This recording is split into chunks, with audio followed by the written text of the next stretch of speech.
situations auxquelles on serait confronté en stage.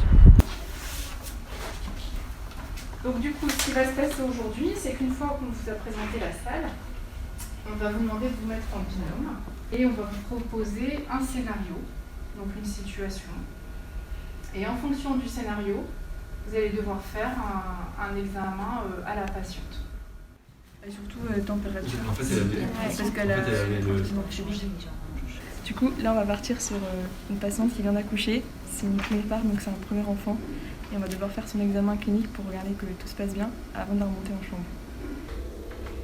Bonjour madame, félicitations. Bonjour. On est les sages-femmes du service. Bonjour madame. Ah d'accord. Comment ça va? Ça va pas du tout, j'ai trop mal en bas. En bas. Au niveau du ventre? Non, au niveau du passage, là, vraiment c'est douloureux, ça fait trop mal. Est-ce que vous avez été aux toilettes faire pipi?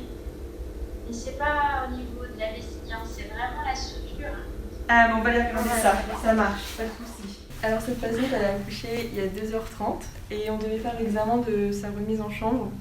Donc on vérifie globalement, c'est au niveau de son utérus, savoir si il est bien contracté, enfin bien tonique. Et au niveau de ses jambes, parce que cette madame elle a un risque de phlébite.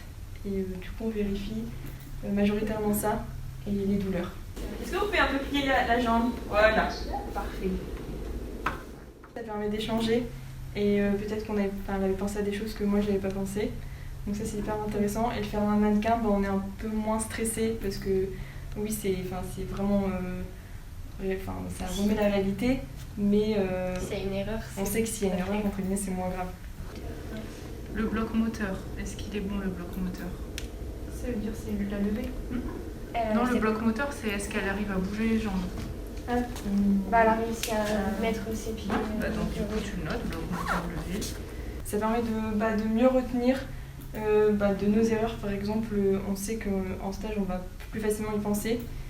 Et les gestes aussi, palper un utérus, on l'avait jamais fait. Donc en théorie, ça a l'air simple, mais il faut savoir, on sait où il se trouve, mais il faut dire le toucher et tout, c'est plus compliqué. Ce qu'il faut retenir, c'est ça. Quelque chose que je ne sais pas, qu'est-ce que je fais dans la vraie vie? On demande. Ben ouais, faut surtout pas hésiter à demander. C'était hyper intéressant, on apprend énormément de choses, c'est vraiment différent de la théorie à la pratique. Et ça nous permet de nous rassurer parce que tout ce qu'on a vu aujourd'hui, on le verra sûrement en stage et on l'aura déjà vu auparavant.